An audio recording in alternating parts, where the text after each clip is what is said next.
Welcome back to Season 2, Episode 6 of the TURD Podcast, also known as the Trail Ultrarunning Race Directors Podcast. I'm your host, Shalini Bhajjan, and I'm excited to share that this episode is presented by the American Trail Running Association. But before we dive into today's conversation, we have a quick message from Nancy Hobbs, Ultra's Executive Director. Hi, Nancy. Thank you for joining me. Tell us a little bit about the American Trail Running Association and the work that you guys do. Hi, and thanks a lot. This is very exciting for us to be part of your podcast and really appreciate this. So the American Trail Running Association was founded in 1996. The mission is to represent and promote trail running, mountain running, and ultra trail running. And we have a lot of different resources, including a podcast directory. We have a trail news section and an online calendar with over 12,000 historically events that you can search. So there's something for everybody in the calendar for sure. Each year we have at least 5,000 confirmed event dates. Nice. And that's kind of one of our main drivers, but we do so much more. And really excited to be part of the podcast again. So what's the website? Just quickly give me your website. Trailrunner.com. All right. Thank you, Nancy. Now on to our guest. I'm stoked to welcome one of the most iconic race directors in the ultra running world, Craig Thornley, fondly known as Lord Balls. So let's dive in. Welcome to the podcast, Craig. Thanks, Shalini. I'm glad to be here. How are you? I'm doing okay. I had a knee replacement surgery 9 weeks ago, so I'm dealing with trying to get back to normal physical activities, and I'm not quite ready to run yet, but it's quite an experience. The knee replacement, Yeah. It's pretty much all consuming. It's all consuming. You know? Sure. And I guess that was most of your 25 kind of dealing with that, or Most of my what? 25 with your knee surgery. I was just kind of stalking your race results, and I didn't see anything you ran in 25, or I just missed it. I don't think I read anything in 25. I had it 9 weeks ago, so October 28th, 2025. Yeah. So you're healing well, though, and moving on, I guess? Well, yeah. The PTs tell me I'm doing well. Active range of motion is 131, a flexion, which is pretty good. The goal was 125, so I exceeded that. The extension is still, getting the leg flat. Sure. Is something I still have to work on, and that was an important in order to run again without a limp. You got to have the leg going straight. So I'm working on that, and then the strength. I mean, the quad and the calf, they just wasted away so quickly. It's pretty alarming how quickly the muscle just goes away when you don't use it. I mean, completely. Yeah. Where did that muscle go? It's been a little bit alarming, but the PTs and the PAs and the doctor all tell me that my progress is going well. Okay. So I would like to start with, who is Craig Thornley outside of the race director for Western States and everything else that you're doing? Who are you? Well, I have been married to my wife since 1986. I think it's going to be 40 years in August. Very nice. Which is a really long time. 40 years. I have been a runner since 7th grade. I went out for the track team in middle school, and I tried to run the 100 meters, and I was dead last. Yeah. And the coach said, maybe you should try the mile. So I started running in high school. I tried to run, and I was fairly successful. I was at a small school here in California, and I was fairly successful. I still have a course record or a school record in the 3,200 meters. Very nice. So I've been running since, what year is that? 1977, I think, is when I started. That's a long time ago, too. Yeah, that's a long time. And I had a little stint of road racing and marathoning. I was obsessed with marathoning, and finally got just tired of being rejected every time. I don't know if you run marathons, but you just get so focused on every little minute. And if you're off by your goal, off your goal by 30 seconds, like the end of the world, it was a disastrous race. I don't want this anymore. But I moved into to Western States or to 100 milers. I lived in Cool, California, which is near in the Western states. My mom lived in Armor Lake Trails, which people, because you ran the race. Armor Lake Trails is an 85-mile aid station, so I was like a mile and a half from that aid station. Sure. Grew up. I started seeing the race in like 1978, and then I ran it for the first time in 2001. At 9 finishes now of Western States, hoping to get one more. To complete the running stuff. I started directing Waldo 100K in Oregon in 2002 was the first year, so now we're like 24 years, depending on how you count the COVID cancellation. Sure. So that's where I started directing, and then I took the Western States job 14 years ago. I've been doing that for 14. A little over a decade, yeah. So I'm going to dial back here a little bit and kind of go back to the beginning. Did you grow up in Pacific Northwest? I mean, that's sort of been your home forever? Well, my dad was in the Air Force, so we were going all over the country. There were first 2 states I lived in, I don't even remember, Michigan and Texas. I was born in Texas, so I don't even remember that. And then Michigan, we moved to the Bay Area when I was like 5th grade or so. And that's maybe even earlier than that. And that was our home for a long time. My parents got divorced when I was 12 years old. And my stepdad and my mom moved up to Cool, California. So I went to high school there in Garden Valley, which is near. Yeah, so with high school there, what was college like? Where'd you go to, your degree, education? Talk to me. I went to the University of Oregon.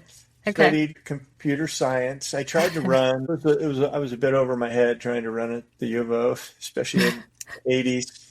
It was at the heyday. So I didn't ever put a U of O jersey on. I trained with them, but each workout was a race. It wasn't a good place for me to develop as a runner. Sure. And then I moved to, my wife and I met my wife there in Oregon, and then we moved to Phoenix or Tempe, Arizona, and then back to Eugene, where the University of Oregon is.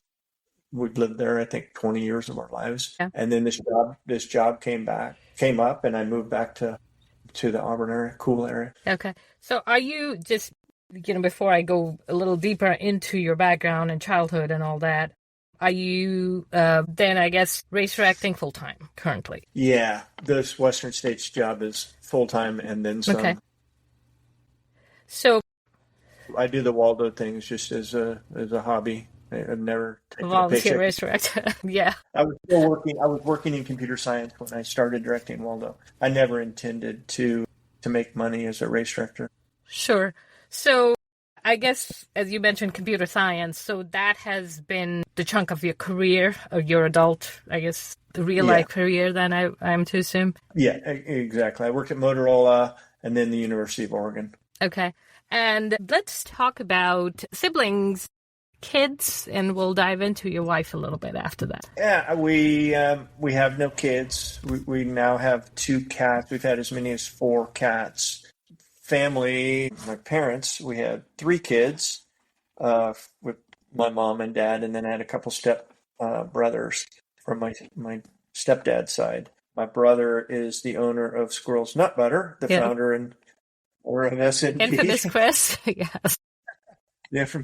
Yeah, you referred to me as Chris in the first email, which happens all the time. When I'm at an event that he's at, and I'll sit behind the booth, everybody just thinks I'm Chris, and he gets the same thing. So we're used to it. We're not offended by that at all. My sister lives in Pittsburgh now. Okay. And she's not a runner and not involved in the ultra community at all. So is most of your family in the Pacific Northwest outside of your sister then currently? What's it? My mom used to live in Cool. She now lives in Florida. She just moved to Florida. My brother lives in Flagstaff, where S&B is headquartered. Yeah. And who else do I have in my family still alive? That's the extent of we didn't have kids. So what about your wife? What's her name? And you said you met her in college. What was she going to school for, and what was that courtship like for you guys? Yeah, so she was born and raised in Hawaii. Okay. And came to the University of Oregon in 1982, same time I did, and we lived in a co-ed dorm, which was each floor had 4 wings and a common, two of them were males and 2 of them were females, with a common central place where the laundry facilities were and some social, couches and TVs or whatnot. And so we met at that dorm. It was pretty fun. We started dating really quickly. And we waited until we got our bachelor's degrees in 1986 to get married. And I continued on to get a master's degree, and she started working. Okay. And what's her line of work? Business. Well, now she's doing project management type stuff for Pearson, which is mostly known for school textbook. Okay. But she does credentialing, teacher and administrative credentialing for the state of California and the state of Texas. And I think she's going to a couple other states too.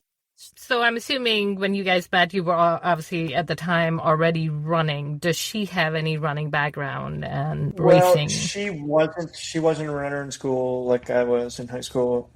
She, after getting married to me, she was definitely exposed to a lot of running.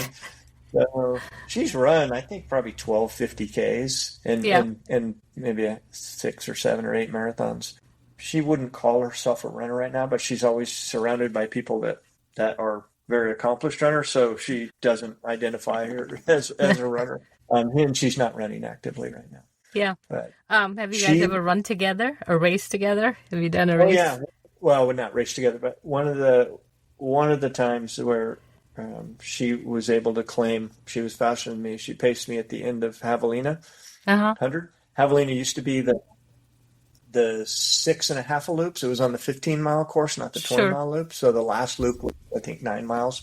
And she paced me the last 9 miles on one of those and was wondering why I couldn't keep up with her at the end. I was like, well, I'd run 100 freaking miles. So it was fun. But we've never actually raced together. Gotcha. And she paced me at my very first one to Arkansas for like 1.5 miles. Yeah. So with, you've got 4, 5, 6 decades of running and racing. With her coming into that and then just the full-blown exposure to ultra running, what's that transition been like, especially, with your spouse? Like, everybody has a different dynamic. Is she pretty hands-on? Is she open to it? Well, she's been totally involved in Waldo from the very beginning, and then she's got quite a role in Western States. So yeah, she doesn't shy away, and everybody around here knows who she is. In both Waldo and Western States. She's a known quantity. Sure. So, very helpful. So I'm going to go back because let's talk Western States. You said that was your first 100 miles. Is that correct? Did I hear that right? Actually, Arkansas was my first 100 miler. I wanted to do Western States at the time. In 2001, it was pretty easy to get into compared to now. Yeah. So I didn't immediately try to get in the race. And I thought, I better try another 100 miler and kind of simplify, remove some of the unknowns like the downhill and going 100 miles and the heat of Western States, which can be quite daunting. So Arkansas Traveler was the first one I did. Gotcha. And then Western States was the second 100 mile. What was your first ultra distance? Do you remember what race that was? Yeah, a DNF. I tried to run McKenzie River 50 miler. I was still running fairly fast on the roads and doing track workouts and whatnot. Running, I had workouts at 5-minute mile pace. But I tried to run the 50 miler at McKenzie, ended up getting sick right before the race. So I had done as far as 40 miles in training or 45 miles in training. So it shouldn't have been that hard, but I got sick, ended up dropping out. And then a couple weeks later, I decided to go run La Gris 50 miler. And that went a lot better. I ended up 3rd place in 6. I think it's still my 50 mile PR, 6:20 something. Gotcha. And so with Western States, I guess at the time you were not involved with any aspect of organizing or logistics or anything. You went into it as a runner. Right. I was a runner. Yeah. Yeah. I started Waldo a year after I had run one Western States. But I had, as a youngster, I worked at Dusty Corners. Since I lived in Auburn Lake Trails, I was exposed to the event, and I worked at Dusty Corners for quite a few years. So I had been exposed to Western States sooner than sooner than 2001 when I first ran. And you said 9 years of Western States running. Of those 9, how many years have you actually ran it and also race directed? And what was that like? One time, and I'll never do it again. It was my 9th one. So I was trying to get 10 years, and I was well on my way. I had 8 when this job came up, and I'd already actually trained for 10 Western States. 2008, it got canceled right before the race. And let's see, it was 2006 where I got hurt 20 days before the race. So I had already trained. I'd gone through 10 training cycles to run Western States. But yeah, one time in 2017, the year after you ran, and it was hard. It was really hard. It wasn't so much the race day, because we had planned for this. We organized the race day stuff, so I didn't have to touch everything. We have R2 set up in net control to make decisions on my behalf. They'll only elevate things to my level if they need to. So most of the time, I don't have a whole lot that I have to do on race day. That wasn't the hard part, but I was so fatigued. It was a big snow year. The snow didn't melt until right before the race, and I was so exhausted before the race even started that's what was hard is I couldn't shut it off. I just had too much stuff to do before the race, so I did that, and it was a little lower stakes at the time. Western States now has got significantly more eyes on it and a lot more revenue from sponsorship. So it'd be a little bit harder for me to do that now. It might be a little bit irresponsible for me to do it now. But at the time, it was an okay thing to do. Somewhat manageable. I'm going to have to wait. And that was my 9th. And I said, I'm going to wait until I retire to run my 10th. I'm not going to do this again. I was going to say so. Now that I have a knee replacement and I'm 61, almost 62 years old, by the time this shows, I'll be 62. I'm a spring chicken, so I don't have a whole lot of margin. Right? I got to have all the things stacked. When I was running 18 hours, I could have limped through a 20-something hour Western States, but now it's going to be everything I can just to get under 30 hours. Sure.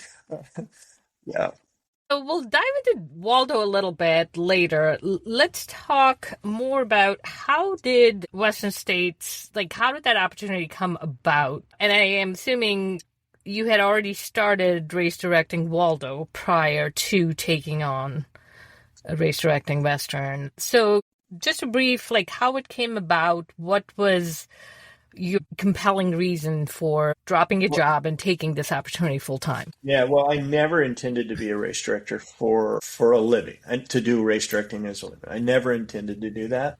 Waldo was fun. It was a ski area that I patrolled with for 15 years. So we had built-in infrastructure there with medical and radio and all these other teams. We had the backcountry patrol there helping us. We had search and rescue helping us. We just had all this infrastructure that was easy to use, and it was fun. It was great for all these organizations to work together in the summertime as kind of a training or just building our working relationships. It was never my intent to be the race director of Western States or any paid position. Right, computer science jobs they're pretty lucrative, so I could work half time. I didn't need to I didn't work full time for most of my life. I never have until I took this Western States job.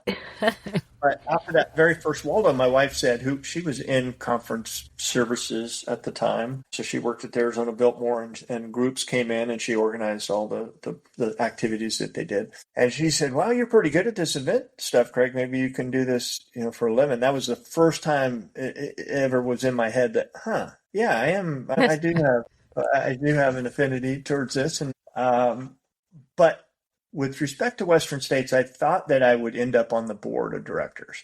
Yeah. And I had reached out to Tim Tweetmeyer, who was a 25-time finisher, and he was board president for 5 years. He served on the board for 30 years or 25 years. And the job came up for Western States, and he said, would you like to be the race director? And he wasn't making an offer to me, but he was just put my name in if I was interested. And that was in 2012. So I put my name in, and it was pretty hard to submit a resume that wasn't my curriculum vitae. The stuff that I did in computer science, it had absolutely no correlation. Like no correlation. They wouldn't even know what the damn words were.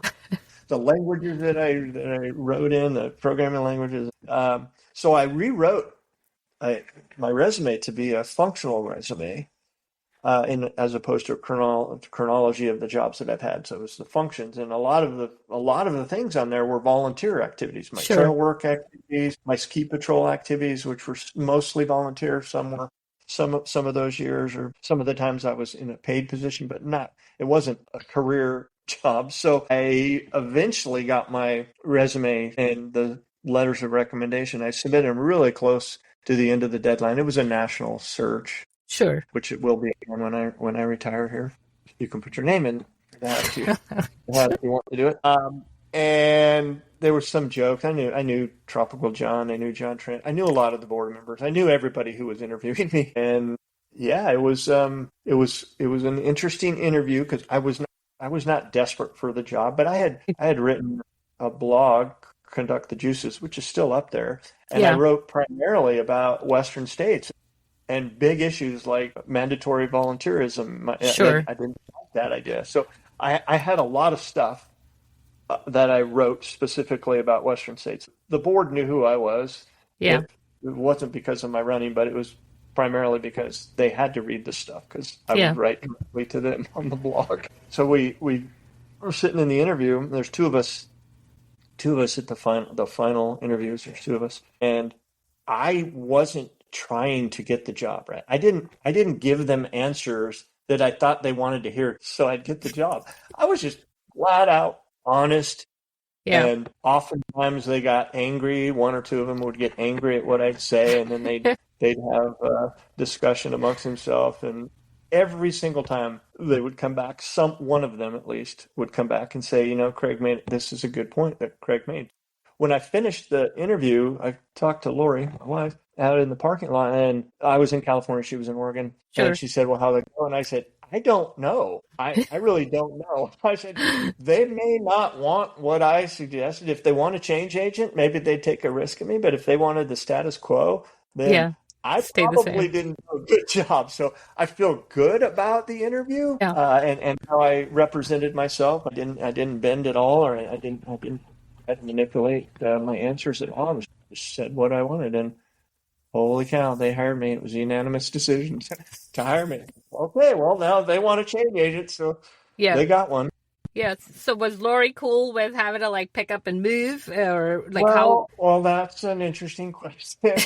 Her career was established, and she had lived in Hawaii, and then we lived in Eugene because that's where we went to school. Yeah. Then we moved to Arizona, and we moved back to Eugene, and she wasn't a fan of the heat of Phoenix, and California, Auburn area has months in the summertime that are really hot and dry, and she wasn't that excited about moving down here and leaving the beautiful Eugene again, the green. She liked the green of Hawaii, she liked the green of Eugene, but she didn't like the dryness of Arizona, and she didn't necessarily like the dryness of California here. But she decided, we're going to do this. This is an opportunity that's never going to come around again. So she was able to keep her job and do it remote. This was before COVID and everything. All the job went to home. So it was a rare. It wasn't a normal situation for them to allow someone to work from home. So it was a big deal. And and now I think she likes it here. I don't think she'd want to go back to the rain of Oregon, even though we get quite a bit of rain here. But we get big rain. Last Sunday, we had 3.5 inches of rain, right? We get half of our rain in California from atmospheric river storms. And they used to be called pineapple presses. So when it rains, and then it's sunny. Yeah. So is Auburn your the final home? Yes.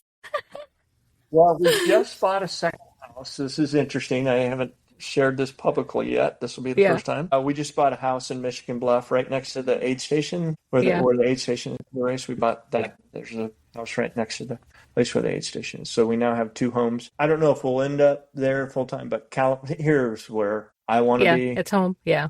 And I think she's established here now too. She has no more ties to Hawaii and Oregon. We still go up and visit our friends, and we're involved in Waldo. So we get time up in Oregon. Sure. And she definitely likes to go up there and visit our friends in Oregon. But I think we're here. I don't know where else we're not going to go run to some you mean other. You're not moving to the Midwest? Well, we've had quite a bit of political stuff in California. No, I know. Bad stuff. We've had quite a few friends that left and moved to Tennessee or some state like that. It's a lot cheaper and whatever, the politics are different. Now we're fine here unless we can't afford it anymore. But we're not going anywhere. California is such an incredible place to live, right here on the Western States Trail. Sure. Come on. We got Yosemite, we got Tahoe, we got these incredible mountains, the Eastern Sierras that are super close. Yeah. And we don't do that much, but we got the Bay Area, San Francisco. We got city stuff too if we want to go, and we seldom go into the big city, but we do, and it's close by, and the ocean's not far. We go to Marin County. We run a Dipsy that's Trail. a beautiful area too. Yeah. Yeah, so we're down there. We just don't necessarily do city things when we go to the city. We go look for the trails. Yeah. Yeah. Well, you're not making it easy for yourself to retire, Michigan Bluff. I mean, you're never walking off of Western States here. No, and I want to stay involved. I definitely want to stay involved once I retire. I still want to do trail work. If they'll have me, I may be the trail boss going forward. Our current trail boss is aging, 70. He's 10 years older than me, so I'm almost 72. So I may stay involved, but I'm not going anywhere. I'm not leaving Western States. So gotcha. No. So before we dive into just the composition of the board and your impact on the different policies, I quickly want to share, prior to getting into Western States, I had not even thought about trail work. And when I got into Western, that was mandatory, and I started looking for local nonprofits here that did trail work, built trails, trail maintenance. And that was the first time ever in 2015 that I had gone out and done. And since then, it's been a little over a decade. I mean, it just you kind of fall in love with it. It's hard. It's ridiculously difficult. And I actually just recently got my sawing certification because I was tired of asking guys to go cut. Well, congrats.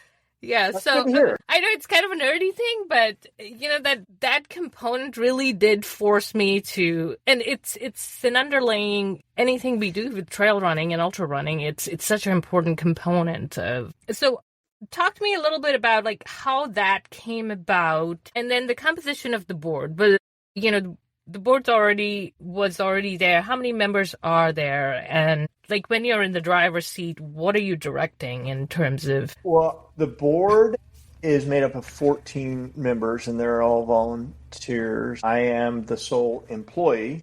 Sure. We have managers. Our assistant manager, Karen Ming, lives in Florida. She's a contractor. Then we have some managers, the start line manager, the finish line manager, the aid station coordinator. They get a very small stipend. Sure. They're mostly volunteer. They'd probably make 10 cents an hour or something if we had to calculate how much they make per hour. And I'm in charge of all operations. I do not have a vote with the board, but obviously I have a big voice with the board. And to go back to the trail work question, you were asking how the retirement came about? Well, let me go back a little bit. So with the board, what's the term? Is it, your standard 2 years with nonprofits or re-election? And what does that process look like? Because over the course... Do you have insider information here? No, it's just, Not that many years ago. Yeah. It was like being appointed to the Supreme Court. It was a lifetime appointment. Okay. I am not kidding you. We have people who have been on board since the 70s. Holy shit. Yeah. Not kidding. I wish I was kidding. Because it's really not. It's not good board governance. So Diana Fitzpatrick, who was our president prior to Topher Gaylord, she was the one that was our policy wonk. I compare her to Elizabeth Warren. She was the one that did the transgender policy, the drug testing, anti-doping policy. She's done the work on the pregnancy policies. So she's been involved in all those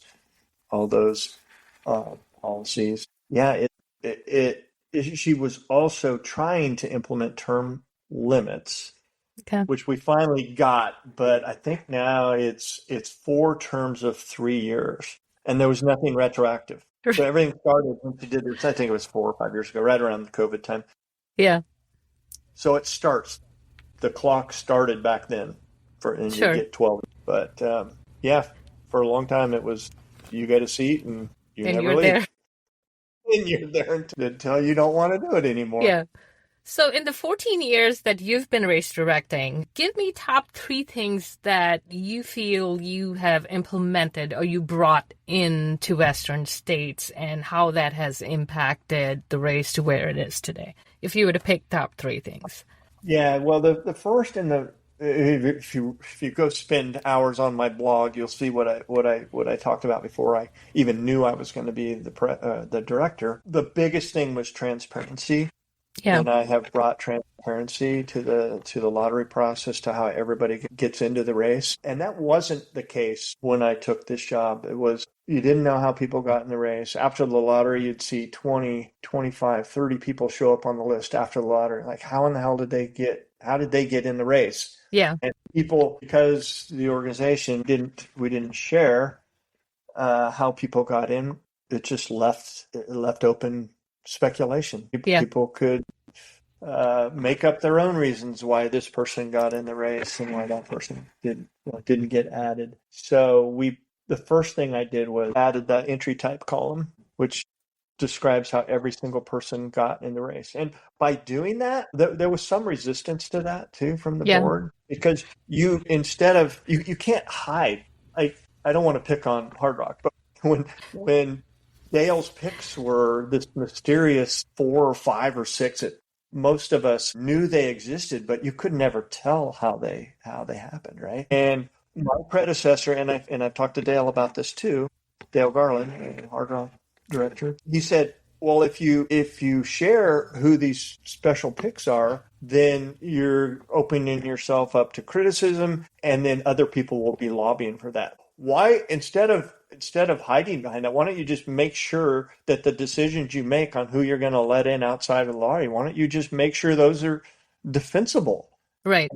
Right? It just makes you better. You are going to make better decisions because you know the whole world is watching every step you take. So that was probably the most significant change that I brought to the race. The trail work component, that's another big area on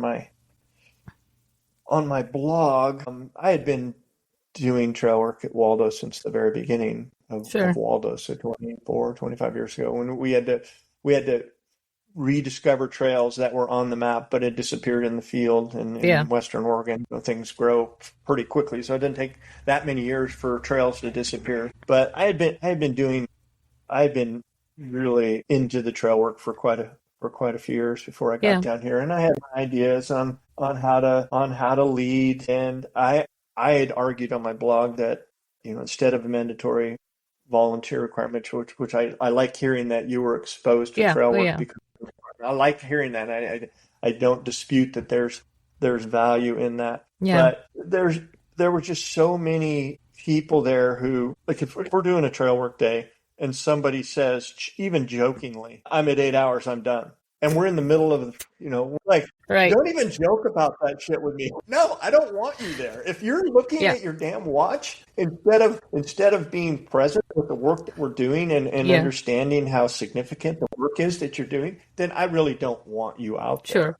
And so I argued to try to get rid of it, and we finally did drop. I mean, there's other arguments why I thought it wasn't necessarily a good thing to have.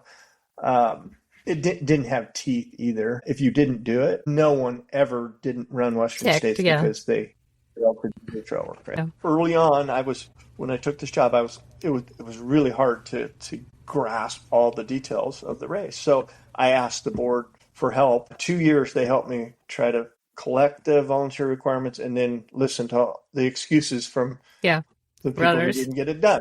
You live in another country and they can't run. You don't have trails in the country that you live in. Like, come on. And all of the tough cases, the board just folded and they let the people run. Like, this isn't even a rule. If you have a rule and you're not going to enforce it, you lose credibility in all the other rules that you have. Yeah. Every pointless. rule, the rule, you got it. So that was probably the second most significant thing. And now I'm fully involved in the trail work program here. Sure. We've done amazing stuff. Recovery after the mosquito fire, which burned 16 or 17 miles of the course in 2022 or 23. Incredible efforts to get the trail back open so that we didn't miss a year of Western States. That was absolutely amazing work. And now we're working on a $2 million project in Granite Chief Wilderness, which you ran through in 2016. This is the fourth year coming up with public and private funding. Just really satisfying, really generationally impactful project that, it's going to be I don't have any kids, but the people who come after me for 20, 30, 40, 50 years, right, they're going to benefit from this work we're doing. So those are two of the, I think, significant areas. And in terms of operations, I brought a very different style of management. I mean, we had 1,500 volunteers, and I don't micromanage people. I try to put people in positions where they will be successful and that they will feel good about their contribution. I don't just see what jobs need to be filled and then just the first name that comes up or first person to say, here, go do this, go do that, go do this. Yeah. It would be easier to do that, but we've got a really good, healthy system now. And if you talk to anybody who works for me, I think they would all say the same thing, is that Craig has really high expectations. Yeah. But he's not gonna micromanage, and he'll tell me what to do, but not how to do it. Yeah. And that actually goes to my computer science degrees. There's two types of programming languages. One is procedural, one is declarative. And procedural is what most people would think of a programming language as you do this, and then you do this, and then you do that. Whereas a declarative language, you just tell the computer what you want done, not how to do it. And that's exactly how I try to manage people. I don't tell them how to do their job. I tell them what their job needs is to do. and then let them. Yeah. So I brought that, and that was a pretty significant change too, which seems like it wouldn't be that big of a deal, but it was a pretty big change in an organization that's been around for this many decades. Yeah. Any change is challenging. Oh, yeah. And it's not necessarily going to be met with enthusiasm by everybody. Yeah. I think, as you were saying, it's more empowering people to take ownership of that job or, whatever work that they're doing. So, yeah, that definitely, and again, it impacts, where the race goes in the future. So let's go back to trail work a little bit and just my limited understanding of the course. How much of that 100 miles is private and how much of that is Forest Service? And is there like a segment that Western States every year maintains, or is there partnerships? And I know there are trail work days that you guys do. Yeah, so a point-to-point course, 100 miles, obviously traverses a lot of land. We start in Palisades, Tahoe, formerly Squaw Valley, and that's actually privately owned by Palisades Tahoe, or whatever the name of the business is right now that owns it, up to about the wilderness boundary. We go through 4, 5, 6 miles of high country wilderness stuff to Lion Ridge, and that's a unique situation for ultra runs, because organized events are generally not allowed in wilderness areas. Yeah. The way it came to be is the race had been going on prior to the creation of the wilderness area. The California Wilderness Act of 1984 created the Granite Chief Wilderness. Predecessors on the current board went to Washington, D.C. and lobbied and argued and did all the legal stuff for 4 years, and eventually we were granted permission to continue on, along with Tevis, the horse ride that we came from, and then there's 3 other races that are now defunct. But all of those races were allowed to continue to use the trail through the wilderness, provided that they didn't have more starters than they had before the creation of the wilderness. It just so happened that Western states had 369 runners in 1980. That's where that damn number comes from. Yeah, so yeah. that's really unique. We're there. That's managed by the Forest Service, but it's a unique 4 miles. And this work that we're doing that I already mentioned, the Granite Chief work, that is in wilderness, and the wilderness laws prohibit use of mechanized equipment. So it's all being done by hand. We don't have drill machines out there. We're building this stuff by hand. You may be seeing some of the pictures of moving big rocks. I mean, it is absolutely amazing how hard that work is and how satisfying it's going to be. It is, yeah. And then we're in regular Forest Service land all the way to Forest Hill, basically. There's some county stuff. And when we're on the roads at Michigan Bluff, between Michigan Bluff and Forest Hill, we're on county roads and Forest Service land both. Once we leave Forest Hill, then we're on another private section of 2.25 miles. And we've been dealing with trying to get permanent permission to use that trail. Yeah. The owners, or a group of siblings, 7 siblings, they don't use the trail. They're not runners. They're not horse equestrians. In 2020, when COVID came, all these people, I don't know what it's like where you live, but all these people from the cities came up to to Auburn and Forest Hill. Everybody was everywhere. Yeah. Where in the heck? Where have you been? And you're blaring your music while you're on a trail. Yeah. These people are not normal trail users.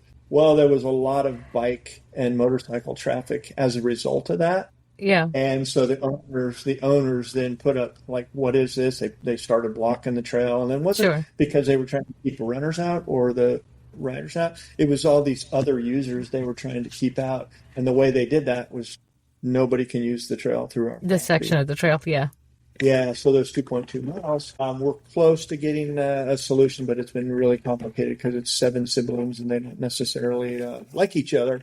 Yeah. And they own 3,000 acres in the Forest Hill area, and we're looking at 275. Just small little, But that section of trail had many people say, well, why don't you just find a reroute? Well, there's a whole strip along Forest Hill Road of private land that is in between Auburn State Recreation Area, which is California State Parks managed land, and the Forest Service and the town of Forest Hill. So it's really hard to find an alternative way around that section of trail, and it's a beautiful trail. We like it there, even though it got burned in mosquito fire. So when that ends, where that trail ends at about Dardanelles Creek, if you remember that, 2.25 miles out of Forest Hill, then we're all the way to Roby Point.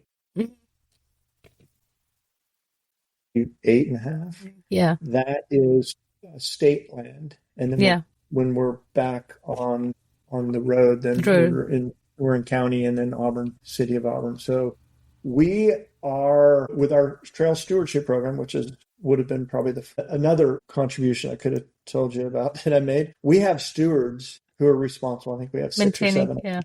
Yeah. So they're responsible for basically logging out and identifying what the problems are. So we have lots of blowdown every year, especially in these fire ravaged areas. Like our steward for the canyons right now is out there in El Dorado Canyon today for the second time in the last few months because we get these storms and those trees that fall out. So they're doing work all year round. And then we have the bigger work parties. This year we have 4 work parties before the race, and then we have 6 weekends that we're going to work on Granite Chief. So we have a lot of opportunity. That's 12 days plus 4 days.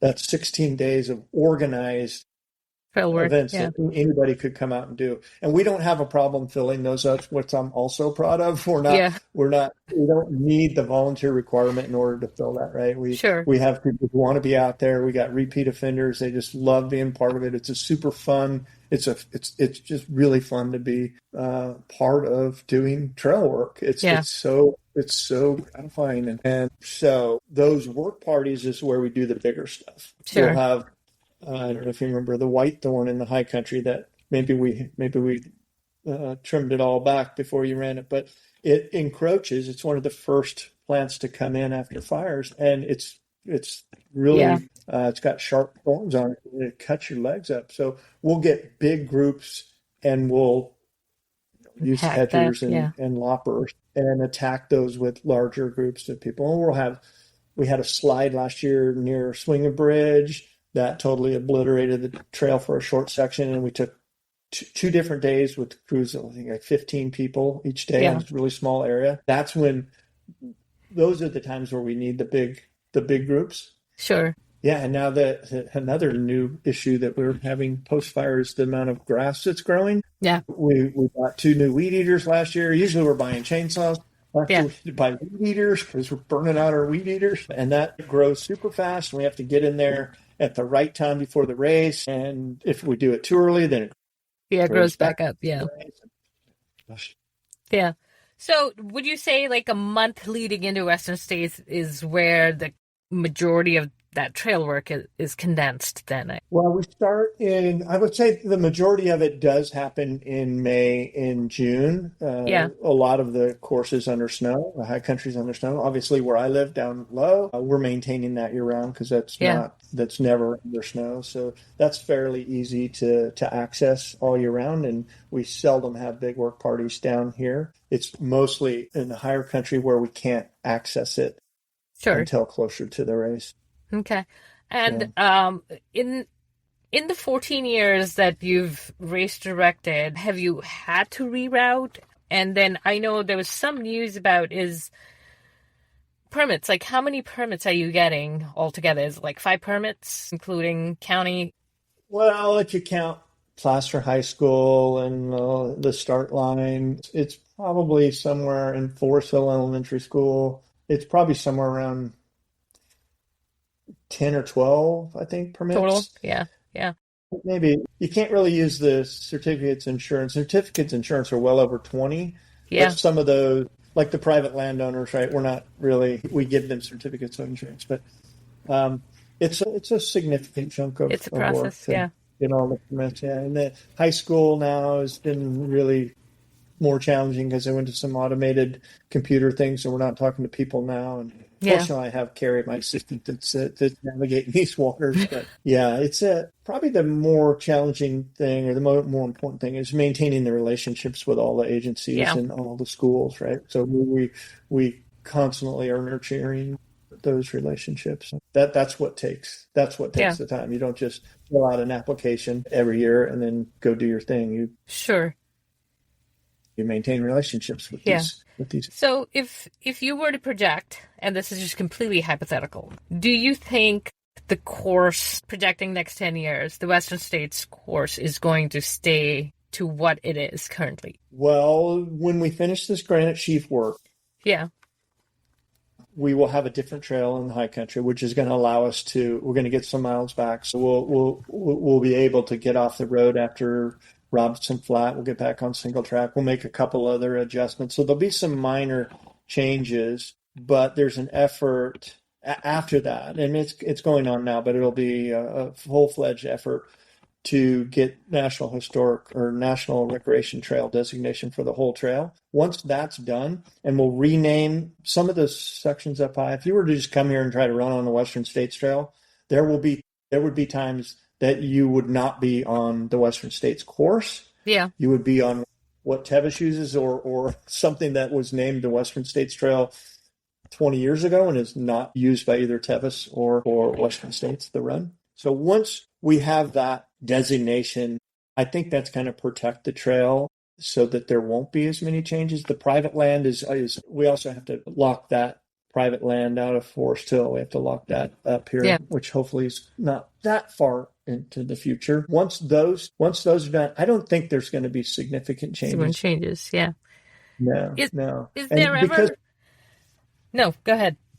Well, so we did have 1 year of reroutes through that private land or around that private land in 2023, I think it was, 2024. And we've had a couple fires that rerouted. The Star Fire in 2001 rerouted the course. We were out of Duncan Canyon. You got to run Duncan Canyon from 2001 to 2005. I think that's right. Or 2002 to 2005.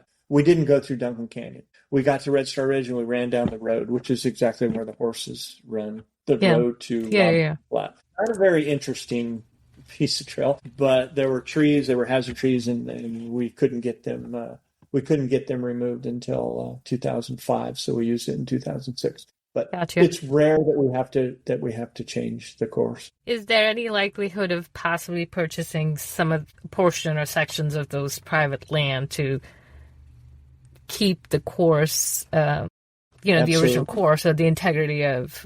That's one of the options on the table. We have the funding. We just can't get the family to agree. Yeah. To sell it. But yeah, the money's been the offer's been made, and it's been there for 3 years now, and we've fundraised most of it. So we're ready to write a check and own the property. Western states wouldn't hold title. It would be Placer Land Trust, would be another nonprofit that actually holds title. Owns it. Yeah. So it won't be us, but we will be the ones purchasing it. Gotcha. Absolutely. Yeah. It's not a matter of us not having money. We have plenty of people who've been so impacted by Western states or Tevis that are willing to step up, and it's a big public benefit too, because it connects the town of Forest Hill with Auburn State Recreation Area and the river. So we got some public commitment too. We just got to get through the family members. Gotcha. So shifting gears, let's touch on Waldo a little bit. You founded the race, but how did that course kind of came about? And Waldo's been around 20-something years. Is that right? Does it sound about right? 2002 was when the first one was. So I founded it with my friend Kurt Ringstad, who has been out of the sport for a while. He was a prolific 100-mile runner back in his time. Oregon didn't have a 100-miler at the time, so we were brainstorming on how to create a 100-miler, and we ended up with a couple false starts they weren't awesome. And we weren't trying to just put 100 miles together. We wanted it to be awesome. We wanted it to be authentic and just we wanted it to be more than just covering the distance. Yeah. So we ended up settling on, I'm a patroller at Willamette Pass. That would be a great venue for the start and the finish. And Kurt was gifted at making training courses. He used to do a lot in the Columbia Gorge east of Portland. He'd make these awesome runs, and we'd go run these runs. He's the one that came up with the design of the course. My main contributions were, it's going to start and finish at Willamette Pass, and we're going to go to the peaks. We're not going to just get close to the peaks and go down. We're going to go to the peaks. I don't care if there's a little out and back or the peak. I'm a peak bagger. And he came up with this course, and there's 3 aid stations there that are remote. There are hikes in.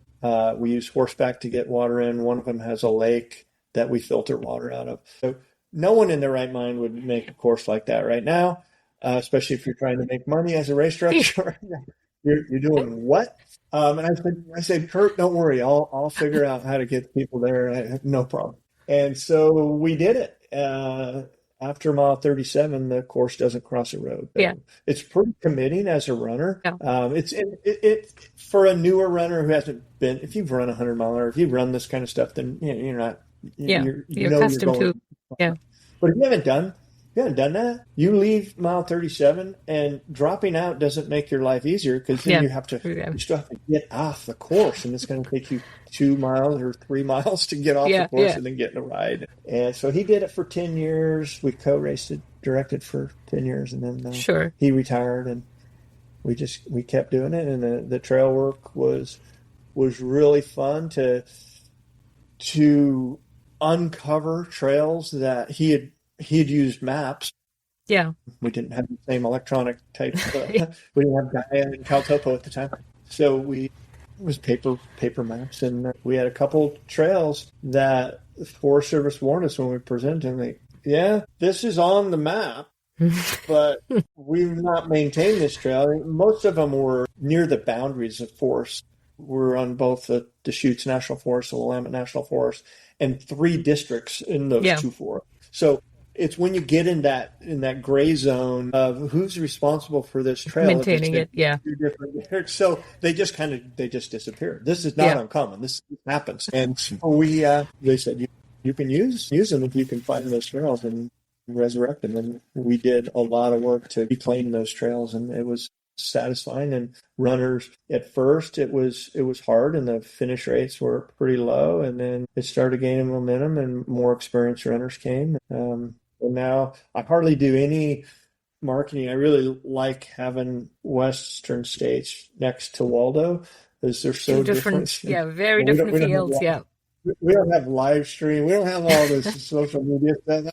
I didn't pay for any ads. I didn't do any promoting Waldo this year, and we're at, I think, 225 people in our lottery. The lottery's still open right now while we're recording them, and it's word of mouth. Yeah. Right? People run from all over the country, not so much the world, but all over the country. The states that these people come from, I don't even know who you are, and you're from whatever, New York or. Yeah, it's pretty cool that we can still get this kind of draw, and it's not at all. No one's making money at it. We keep the NPV as low as we can, and it's a fundraiser for the Willamette Pass Ski Patrol and a couple other organizations, the ham radio clubs and the Backcountry Patrol, that helps us out. So it's just good. It's just goodness. Yeah, and the runners appreciate it. And 100K distance, cutoff time. What are we looking at? We had two different starts for a lot of years. We had a 3 a.m. start, which we called the early start, and then the 5 a.m. start. And it was all timed to get to the top of Fuji, where you can see Fuji Mountain, the first mountain where you can see Waldo Lake. But it was really confusing for people to decide whether they're going to take the early start or not. So 4 years ago, we changed it. So we have one start, 4 a.m., and you get 18 hours to get a hat if you finish by 10 p.m. from 4 a.m. to 10 p.m., which is 18 hours. That's a Western States qualifying time, and that's when you get the hat. But because, as I already explained, the last 3 aid stations are remote, we don't want people to drop. We're not pulling people from those aid stations because we have to get them out. So if you make it past the last intermediate cutoff, which is the Twins, it is a 1.5 mile hike out of that one. We're not going to deny you a finish. You can be after 18 hours. You won't get the finisher hat. You won't get the Western States qualifier, but you'll get the finishing time. You'll be listed in the results as an official finisher. And I know that's different than what most races in the country do, and probably in the world too. But we evolved that way, and we like it, and runners seem to appreciate that too. They're way out there walking at the end, and we got all these people behind them and SAR people, and I'll talk to them on the radio, and I'm like, you get in here, you're going to get a finish. Like, really? Like, you will get a finish. We're not going to get you a helicopter. We're not going to get you. You have to get yourself to the finish. Get yourself out of there. You'll get something out of it, that's. We're going to keep that. That's not going to change, even though the rest of the sport does it different. I know for a brief period of time, James Warner was race directing Waldo. What was that like? What was the reason? I was trying to retire. I was trying to take stuff off my plate, and it's a small race. It's not lucrative. It was never. We never designed it to try to make money, and we asked James and Rain Shadow to come in. And he just couldn't make money. We used 15 miles of the Pacific Crest Trail, and I don't know how many years ago it was, 10 years ago or so. There was a big brouhaha about events on the PCT, and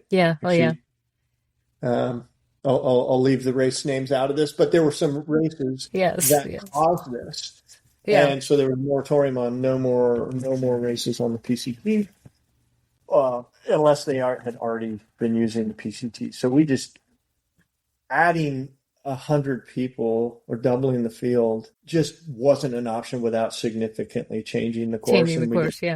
We're running on the PCT in Oregon it's magnificent. It's got lakes that are like unbelievably beautiful. So we didn't want to change it, and James wanted it to be a moneymaker. He's a for-profit. Sure. For-profit bid, and I'll hold that against him at all. And then COVID came along and just, his whole business. Things just kind of, He had to lay everybody off, and it just all fell apart. And I'm like, okay, I'll stay on. There was still enough. I needed my board, which is also a nonprofit board. I'm the president of that board. Sure. I need them to step up and be involved in operations and have a great board. And so I just kind of I'm just at the very top and keep everybody Reconfiguring stuff, yeah. moving in the same direction. Between Yeah. Western and Waldo, if you had to pick without getting incriminated, which is your favorite race to run and race direct? Oh my God. Well, I've run Western States 9 times. I've only run Waldo twice. I want one more of each of those with my knee replacement. I hope to get my qualifier at Waldo. And yes, I have to run a qualifier just like every single other person. And I would not even think about trying to run Western States without having a qualifier. But the 100K distance seems a little more attractive to me at this point in my career. When I was younger and really healthy, I absolutely love Western States. I loved 100 miles. I was fairly good at solving problems and running slow. You didn't have to run fast to run 100 miles. So from a runner's perspective, I think right now it would be Waldo, but most of my career it would have been Western States, hands down. As far as directing, wow, Western States is just a huge beast. Yeah. And it's grown. When I first took the job, Tim Tweetmeyer said, "Craig, what you're going to have to watch out for is mission creep." And oh my God, he was right. We have grown. There's so much more involved now in putting this race on. The live broadcast is a huge component now, and it really has nothing to do with putting the race on, right? The runner experience. Yeah, right? unfortunately. Fortunately, unfortunately. But it's an important part of our mission, and we got to do it. And I'm not dissing it, but that's an example of mission creep. Like, oh my God, now I'm responsible for a live broadcast, a 31-hour live broadcast, and the drug testing and the focus of the golden ticket races. Like, it's just a lot. Yeah, it's a whole lot. Drug testing's a real high profile thing we do. Sure. I don't know if you've been involved in a race that does drug testing, but it's a very serious thing that we do. Yeah. We don't want to. I don't want to change the experience of the top runners who finish. Like, I don't want lab coats coming and like, we're going to take your blood or swapping take your everything. urine. We just want to let them have their celebration, and everybody reacts differently when they finish Western States. So we kind of let that happen, but it's not easy. And when things go not well, it can be really impactful. These runners now are professionals. They're trying to make a living being runners. So we can't screw around. We can't make mistakes. Giving people the water options at the finish or their drink options at the finish, right? You got to be very defensive and make sure that if there was a positive, they don't come back and blame the race because you gave them tainted water. So sure, there's just it's a lot more. I love being the director of such a huge organization, and there's so many incredibly talented people that work the race. I don't want to say they necessarily work for me, but they, in part, they're there because I'm there. But most of them are there because they love the race too. That part is really satisfying. Especially when we get to move the ship in a slightly different way, right? It's hard to move a big ship, even just a couple degrees. But Waldo, it still holds.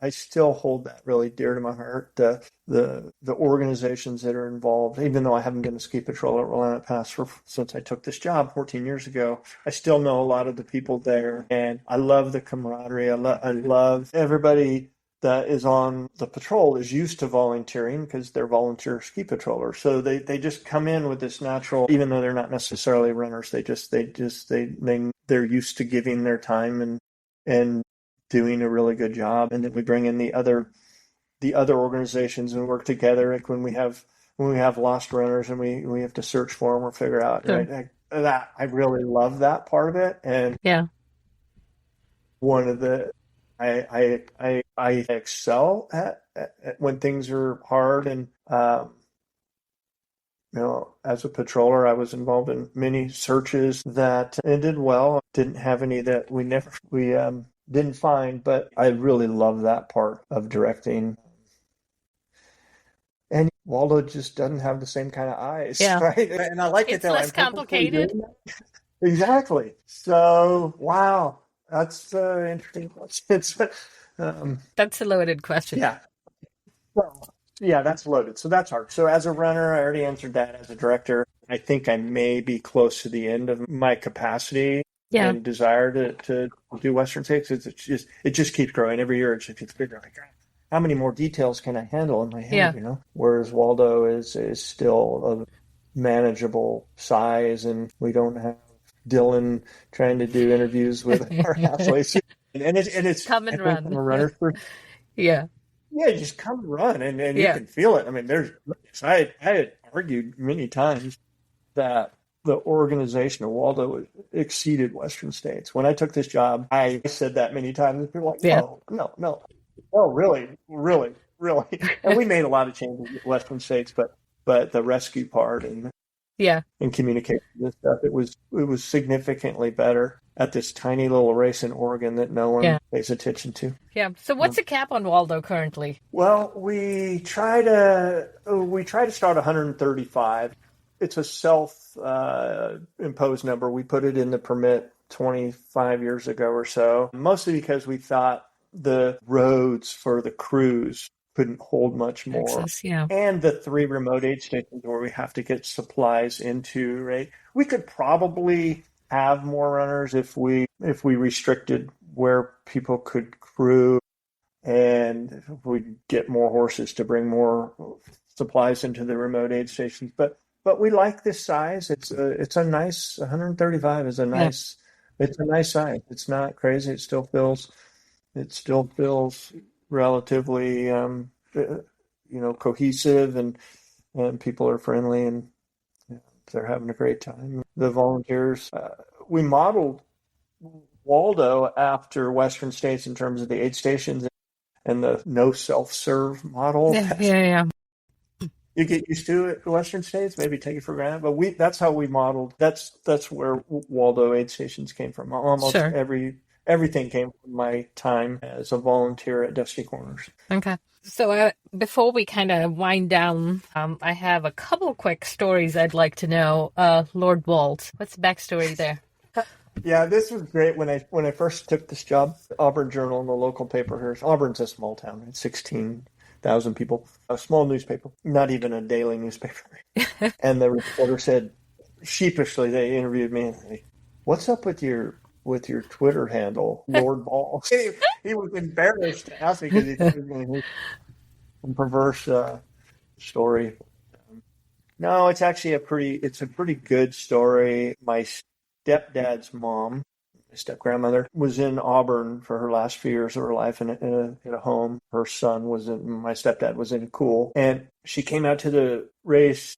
I think it was 2004. I could be a year off. It was 2004, 2005. And I'm running, trying to get in the top 10. And I was just outside of the top 10. It was like 12th or 13th or 14th, something like that, Forest Hill. And I tried to slam a bunch of food down and get and leave. That's mile 62 for those who aren't familiar with it. And I puke, and I'm kind of like, oh no, right? And I left, and I ended up getting 10th place, which was awesome. And I find out later that she was in Forest Hill. And so I'm at her place. I think it's Monday. I'm at her convalescent home. And she says that she was in Forest Hill. And she says, "Yeah, you ran by like you were Lord Balls or something. You didn't even say hi." I don't even know what this term means, but I like it. And it means someone who thinks very highly of it. And she passed away soon after that. So we adopted that as my trail name, and it's been my name ever since, my nickname ever since. Gotcha. So before I round this up, is there a race that you wish you had run when you were at your prime, or would still like to run? I don't know if there's anything else I can still run, but I do wish I had run Hard Rock. Yeah, that one. Why was that never on the cards? It just never worked. It never really worked with the schedule in Waldo trail work. I'm often doing trail work on the Waldo trails during Rock. We're looking at our phones, trying to see what's going on with the race. It just never worked in the schedule. But that's the one that I kind of wished I had done. I did UTMB and I did CCI, and I'm glad I did those. I don't necessarily need to do those again. But yeah, Hard Rock. Gotcha. Hard Rocks. And so, final question for you. Legacy and future. What is my legacy? Well, I'm as I've talked a lot about in this interview, the Granite Chief and the private land below Forest Hill. Those two, I definitely want to get those resolved before I retire. Yeah. And I think those will be long lasting. Is that my legacy? Yeah, it could be. I also think the transparency that I brought to Western States and the growth that happened while I was director, not saying that I'm the reason for all of it, because the sport blew up too. Managing to keep Western States, a very highly sought after race, and not forgetting that the runner experience is the most important thing. And it get me a little emotional here.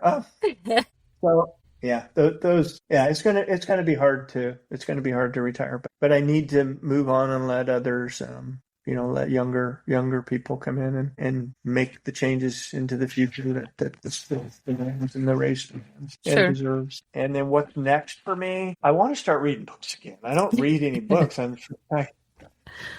trying to consume content of ultra. Wow, it's hard. Yeah.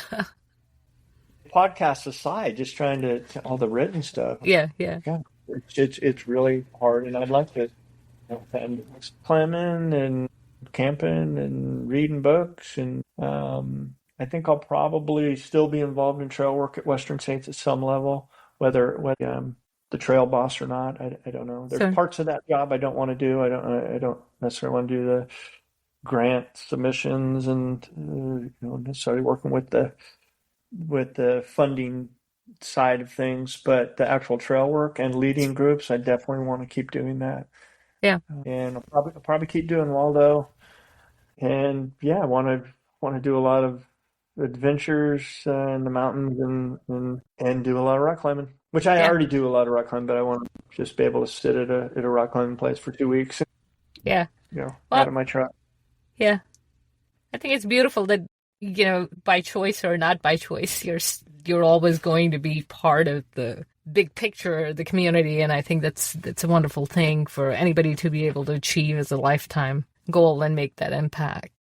Yeah, and that was one of my arguments in getting rid of the volunteer service requirement, is that I didn't like how the volunteer service requirement focused everything into 1 year that you ran Western States. When you ran Western States in 2016, you had to do trail work that year for 8 hours.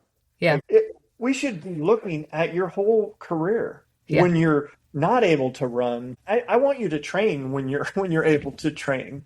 Sure. And you can do the trail work whenever it fits into your life, but look at your whole life contributions to the sport. And that, I think, is more impactful than doing 8 hours of volunteer service requirement in the 1 year that you're in Western States. Yeah. So I've always looked at that myself. Like, I want my whole beginning to end in ultra running to be what people look at and say, wow, that's something.